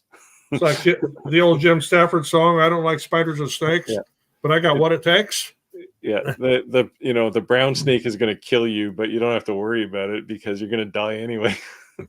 Well, I think the one thing you might want to be more concerned with is the hordes of rats or the mouse stampede. Oh, you think all the snakes would eat them? Well, I've heard that the rabbit population in Australia will take over and come after you. Yeah, so I don't have tornadoes where I live, but we do have bears. I live in suburbia, so it's wilderness basically, but it's There's a few bears around. Coyotes. Well, where I live, we do have tornadoes, but the only bears we have are Chicago bears, and they suck anyway. Yeah, they're no danger to anybody. Yeah. They're for much fight. And I'm a big Bears fan, but that's the way it goes. Keep them as pets? No, not Hopefully- around here. Hopefully, you don't keep like brown snakes as pets.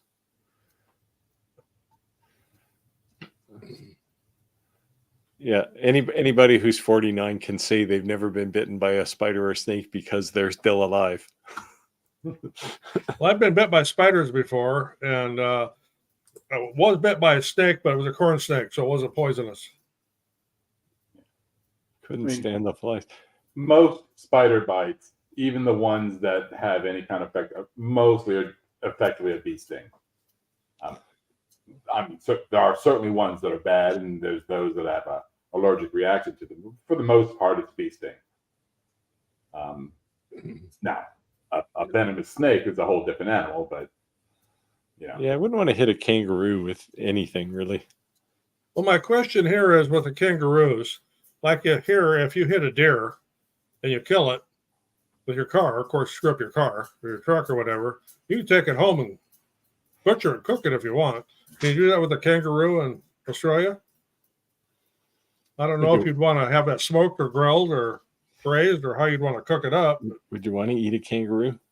no, you braise the tail and you turn it into wallpaper paste. What would I eat a kangaroo? Hell, I've eaten elephant before. And I was at a wild game feed where we ate lions. And one of the guys from Africa looked at me. He says, "You're crazy." He says, "Where I come from, people don't eat lions. Lions eat people." But I said, "I don't know. It's all right. A little tough, but No, thank you. well, I just wonder if you can eat a kangaroo." So my wife bought kangaroo meat for one of our dogs because he's got all kinds of weird meat allergies, and even he won't eat kangaroo. It must be bad. Oh, there we go. Apparently they're not. They're tasty. No, I've never had that. I just was wondering, I have eaten a lot of different kinds of wild game. I've had moose and elk and bear and Yeah, we can actually buy kangaroo here.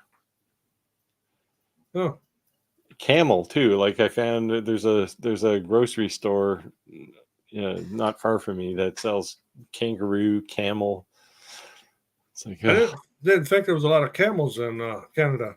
no, there's not a lot of kangaroos either. Well, we got an emu farm not far from here. Can you take a phone? Yes, you can. Yes. Yeah. Yeah, you can export an SVG. Yeah, when you go to save your file, just click on export as SVG, and you can save it as SVG, then pull it right into WeCreate. It's real easy.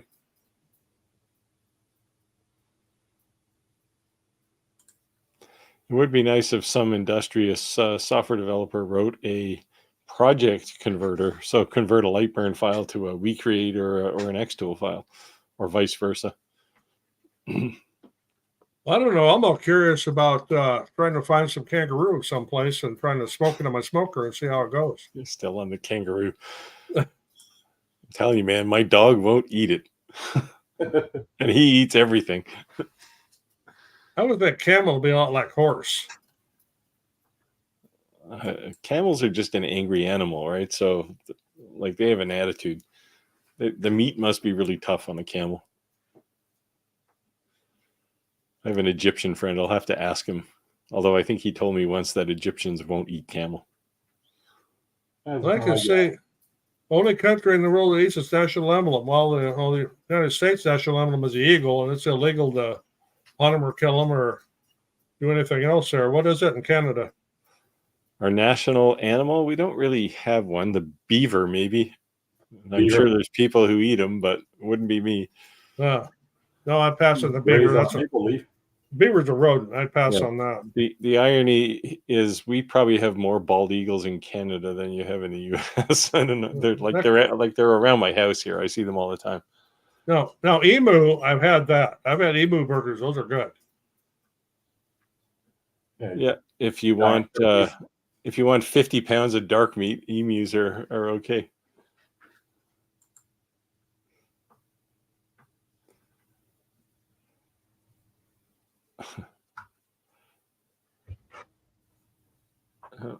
It's a bit gamey. All right, we got to get back to lasers. You guys are making me, maple syrup. Yeah, there you go. Yeah, and I do like when I come to maple syrup, it's got to be the real thing. I don't like the Aunt Jemima fake stuff. The brown dyed sugar water. Yeah, I don't like that, or the Other flavor. log cabin, or Yeah, we do have a lot of maple syrup here. Thanks, yeah, Stephen. thanks for joining us tonight. There you go. Now he's getting hungry. He's going to go and run over a kangaroo just so he can eat something. I did see last time I was in Florida, I did see like an alligator roadkill on the road. I thought somebody dropped a purse. Alligator is actually quite good deep fried. I've had that quite a few times. Yeah, everybody says, "Oh, it tastes like chicken," but I don't know. Well, not exactly. It's got a unique taste, but if it's made correctly, it's really good.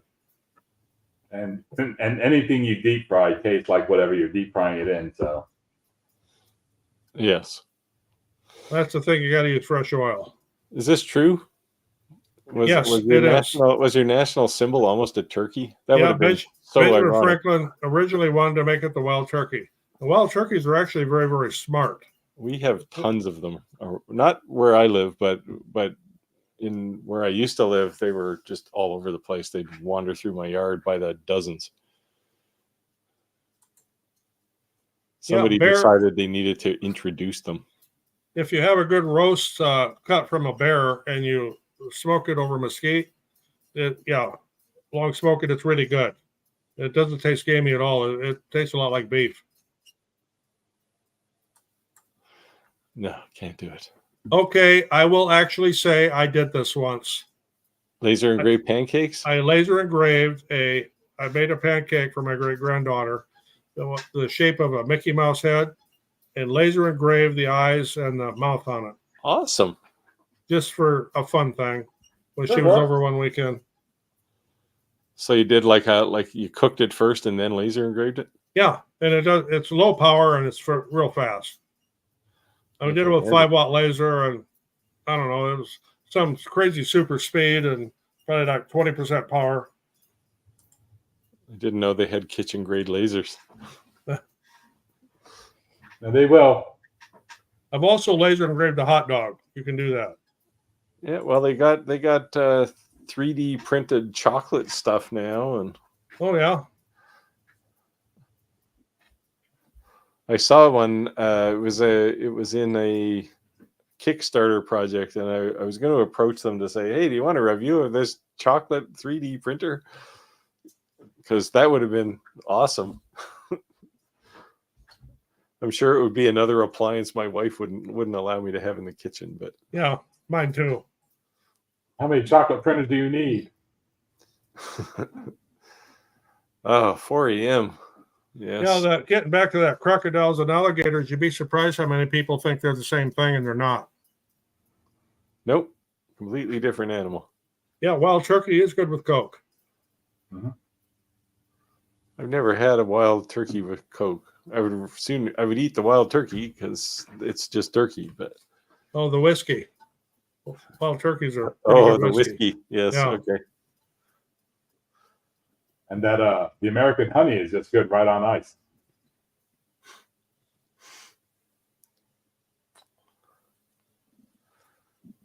We're digressing. Well, I had a neighbor here give me a bottle of M&M bourbon. Ugh. I'd never heard it was made in Indiana. And it was actually quite good. Did it have little chunks of candy in it? No, it's M&M brand. It's pretty good bourbon. Never tried using stained glass. So I've thought about doing like a faux stained glass with transparent acrylic, and I've just never gotten around to playing with it. But Might be a good Yeah. project to try to take some stained glass and try to etch it and see Oh, how that would come yeah. out. it would etch.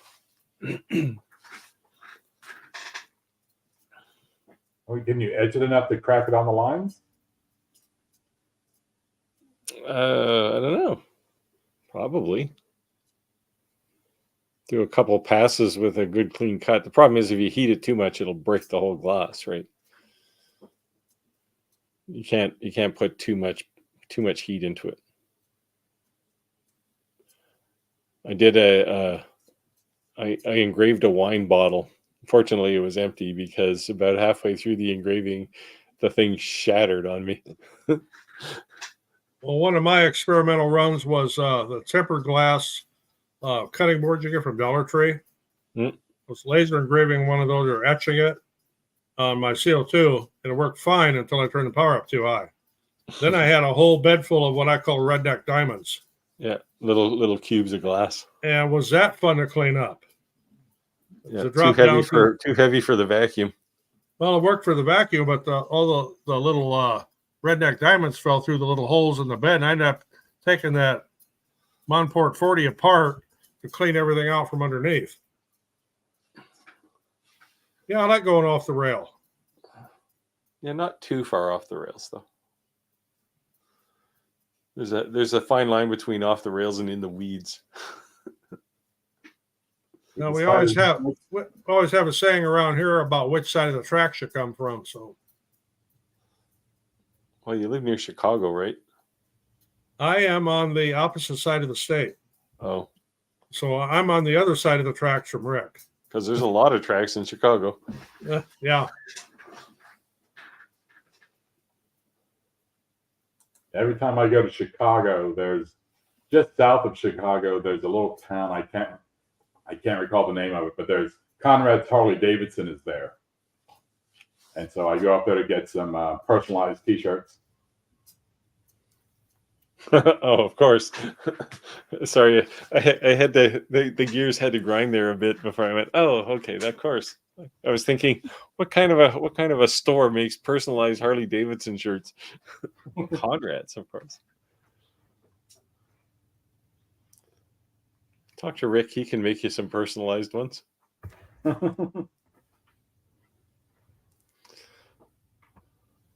How can you be getting hungry when we're talking about broken glass and kangaroos?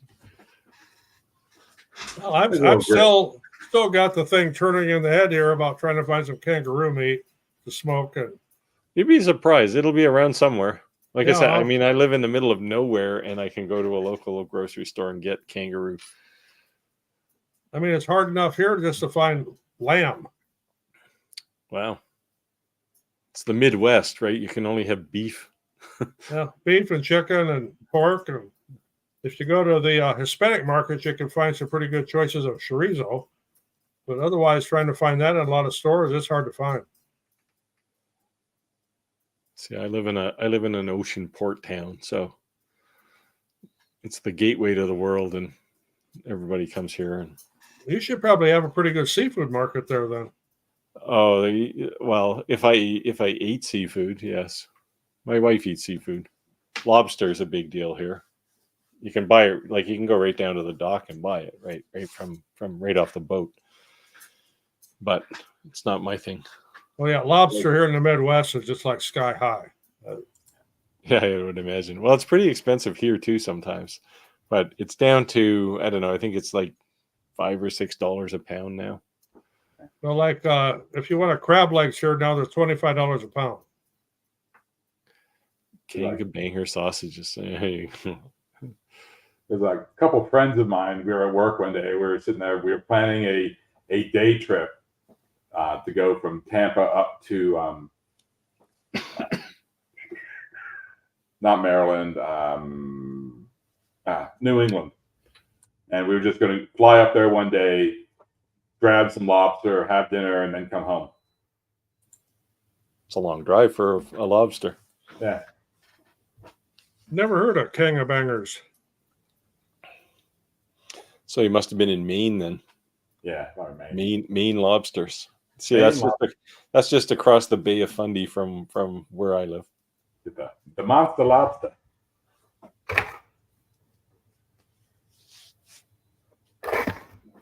Yeah, I've eaten lobster as a kid, but I just don't do seafood anymore. Oh, I absolutely love seafood, and one of the things I just absolutely love is it's called camarones del diablo. It's a Mexican dish with shrimp, but to get the shrimp that big around here, they're like sky high. So when we're in Mexico, I'm eating the hell out of that. The Keiru Kanga Bangas. Wow. So are the Aussies on the metric system or imperial, or they got their own thing going on? Oh, they're metric. It's only you guys and some little island out in the middle of the Pacific that still run the imperial system. Well, I've got the advantage. I understand both systems real well, and I can't really convert them in my head too quick, but I understand both of them. So probably the last 20 years I worked out in the field, I worked with so many European instruments, and everything was metric. Yeah, metric.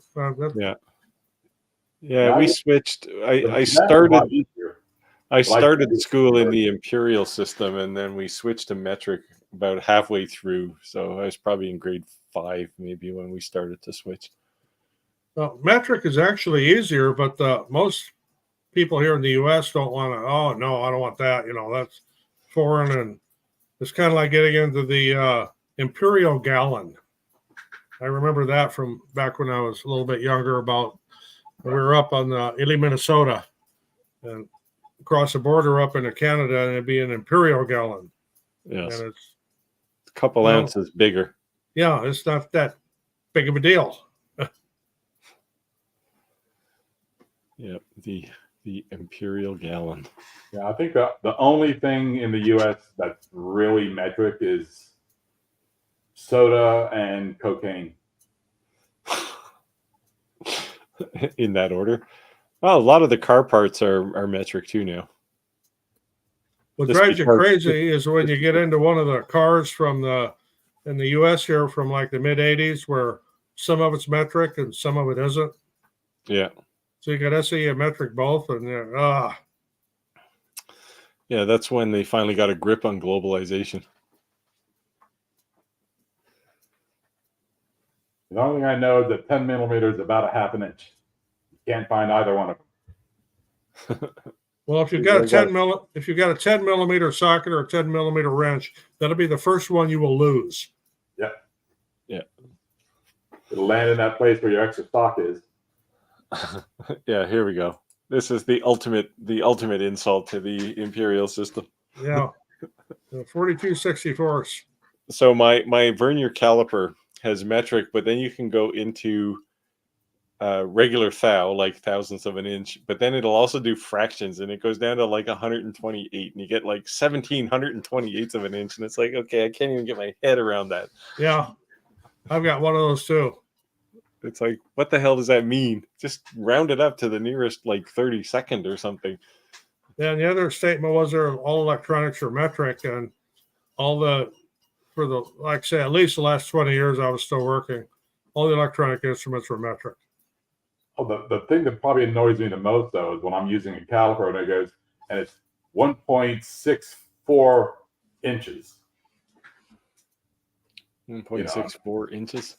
Yeah, it's decimal inches, and it just drives me crazy. At that point, I'm just going millimeters and be done.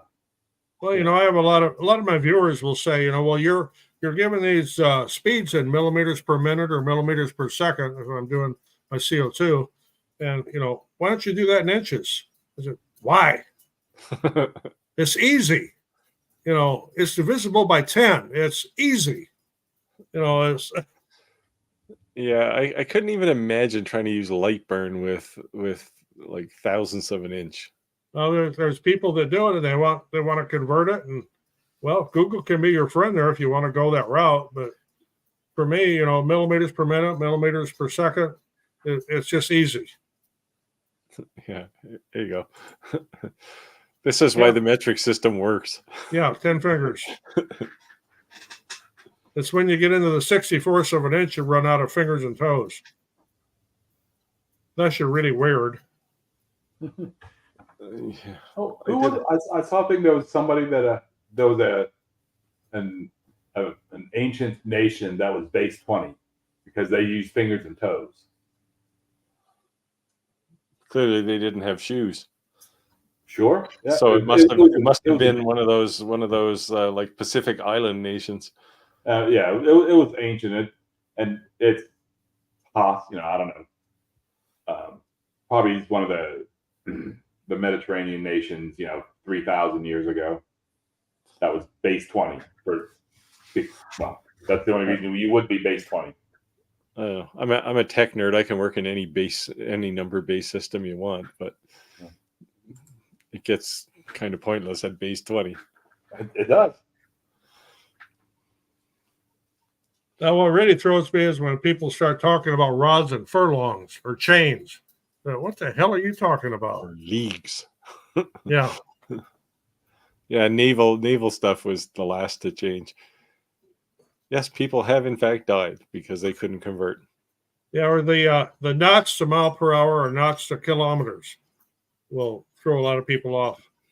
And it's not really that hard. There was one that was at the Mars mission or one of the moon missions where it crashed. Mars. It crashed because they used the guy who wrote the landing system used the wrong system. Oh, I thought it was that they anticipated the fact that the other was going to convert it and converted it for them. Yes. And then when they got it, they converted it again. Software bugs, man. That was my life for so long. Yeah. Well, I had my days doing everything in hexadecimal, so I'm glad those days are gone. I got to write some code this week to control my rotary lift. Yeah, that bamboo cutting board is real popular. It makes a great gift. You can buy that bamboo cutting board at Dollar Tree for the bigger one for $5, and conversions on it. A lot of women love them. Great gift. And the graphic I have on my website you can download is not copyrighted because I made it. So feel free to use it. Well, it is copyrighted, but it's copyrighted by you. Yeah, I mean, I don't care. You use it all you want. Use it, sell it, do what you want. Number 22. I've got quite a few beginner laser projects on my YouTube channel that, if you're just getting started with a laser and you don't know anything about it, go into one of those videos. There's a playlist on it, and you can download the file. And I pretty much have settings in there for different lasers you can start with to practice with. And it's a good way to get started if you don't know what you're doing. And if you don't want to practice on a good slate coaster or a good piece of bamboo, get that Amazon box that stuff came in and the box. Do it on that.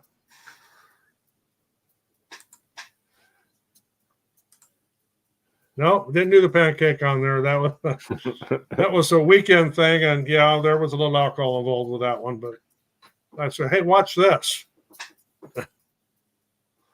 I see lots of people trying to do like laser engraving on clothing, on material. It's like that can't be good. Like the first wash, and you're going to have lettered holes in your jeans. I have done it on denim, and if you do it with a low enough power setting, it will stay there through the washing without burning, without coming apart. But you have to do a really low setting. And it's not something I don't know how long it would last. I did it as just kind of a demonstration thing. And I've done a lot of showing how to cut fabric on both the CO2 and the diode lasers for people to do quilting. Yeah, cutting is not a bad application for laser materials. Like I would think that cutting patterns for things would be better with a laser just because it's faster for one thing, but you get a great cut every time. The only thing I have found with fabrics that wasn't so good was with wool. If it's like real wool, it'll smell just like cutting leather. Leather, because it's got oil in it. Yeah, and it will stink. So you definitely want to have that ventilated. It's also pretty flammable. So, yeah. But denim and polyester and cotton on a diode laser or CO2, you can just breeze right through it. Huh. See, now this is the kind of stuff that inspires me. It's like, no, as a matter of fact, I haven't done a popcorn kernel. So are we both going to try that this week? Maybe. I don't know if I have any popcorn here. Well, Orville Redenbacher, open up the bag and pull one out. I think if you defocused it enough. Yeah, you'd have to defocus it. Otherwise, you just cut through it. Yeah, you don't want to drill a hole through it because then it probably wouldn't pop. But if you defocused it enough, it would. You know, if you created a little circle with a fill and just put it on a whole pan of popcorn, maybe you could pop the whole thing. That'd be better at Jiffy Pop. It seems like engineering overkill to me, but it would be interesting to try. How would you put the butter flavor in it, though? Machine oil, same thing. Yeah, wear safety glasses. You might have kernels jetting past your head. And this, folks, is how a fusion plant works. Yeah. I did the rice kernel when I was when Clackjack and I were challenged. That one was actually really good. I was shocked actually that the P2 could do that. I was pretty sure the F1 wouldn't have any trouble, but the P2 beam is relatively like a hammer compared to an X-Acto knife. With the Oh, I like the next one here. I can just 3D print some butter. How would you get it to stay solid though after you squirted it through the nozzle? Well, I'm trying to figure out what kind of filament I would be able to make out of the heavy cream to actually make the butter. You'd need a built-in butter churn in line. I could actually, well, with a fiber laser, not a fiber laser, an IR laser, you could put. Actually, no, an IR laser wouldn't do it either. A diode laser would. You could put a logo into a kernel of corn, or a kernel of rice. Well, I don't know. Our logo's too big. Oh, I got one. Yeah, here. mine's. Yes. Oh, there's one. There's our logo. Yeah, That'd be kind of tough to put on something small. Well, you just need to make a small enough image. See, my logo is horizontal now, right? So it's easy. You just need a long grain of rice. I've seen that thing at the fair where put your name on a grain of rice. So I like to know how those guys. Geez, what were they charging for that? I could do that. Yeah, I've seen that at the county fair quite a few times. Put your name on a grain of rice, $5. Huh. I'm in the wrong business. Yeah. You want to pay for your laser quickly, buy a $2 bag of rice and go to town and go to a fair. Yeah, if you bought the long grain, you'd have more area to write on. Yeah. Oh, we're getting there. We got about 2 minutes left. Any last questions? If not, fire away here.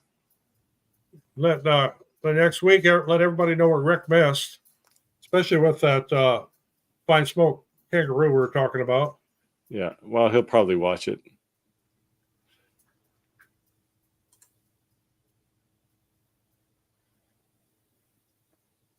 Well, you should be able to see everybody's. Can only see his own? Huh.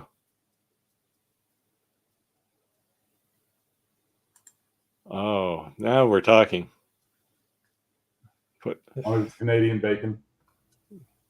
Yeah, I don't know what Canadian bacon is. To me, Canadian bacon is ham. That's Canadian bacon is something that Americans invented. We don't have Canadian bacon. We have back bacon, which is probably what it's referring to. So, the big thing here at local is a place called Happy Joe's, a pizza place. is Canadian bacon and sauerkraut pizza, which is actually quite good. So it's a fusion, international meal. Yeah. German pizza. German, Canadian. No, I eat the same kind of bacon that you eat, the regular old smoked bacon, Right side on. bacon. But there is Canadian bacon. Like when I travel in the US, they always have Canadian bacon, and I chuckle every time I see it because it's like, yeah, you won't find too many people in Canada eating that. Yeah, it's like ham sausage. Yeah, it's kind of like it's like a ham, but it's not like ham loin. Something like that. Yeah, well, it's like back bacon, right? Like it's like a ham, but it comes from the backside of a pig and like the back of a pig. And I don't know, we don't eat that as a normal thing. Well, on the EVA foam, the best thing to do is to find what they call the MSDS of the product and find out what it's made out of. And it will tell you what it will off-gas when it burns. And if there's a chlorine in there, you do not want to do it. Yeah, I think EVA foam is okay. Yeah, I Googled this last week during the show, and I saw lots of commentary about crafters and costume makers lasering EVA foam. Ethylene vinyl acetate. So it's not polyvinyl chloride. So it's not PVC. So I think you're okay to cut it. Oh yeah, no, you're not going to find that. Just Google it, the EVA foam directly on Google. Don't worry about trying to find it on Amazon. You're not gonna find That's just what I look at. Yeah.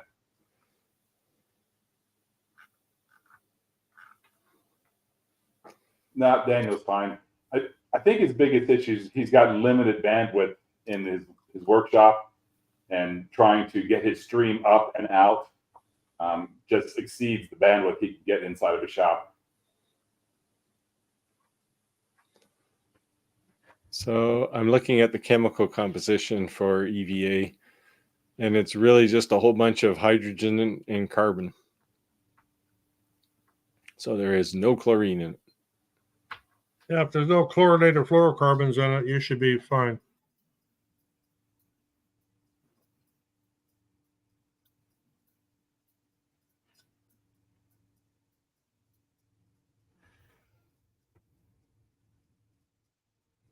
All right. You guys want to wrap her up?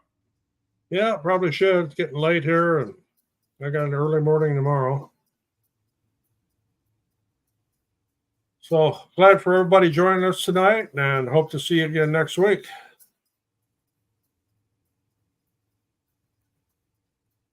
Oh, lost your mic, Steve. Lost Steve's audio. No, I was on mute. Oh. Anyway, I said, yes, thanks for coming. Bring your questions next week, and hopefully we can answer them. There was a last minute question. Yes, Rick was busy tonight. He was in, as Roger says, night court. He was presenting something for some project he's working on. So to try and convince the world that we want to chop down the rainforest or something. I don't know what he was doing, but something like that. Okay, so see you all next week. Take care, everyone. Later, guys. Ciao. And we're ending.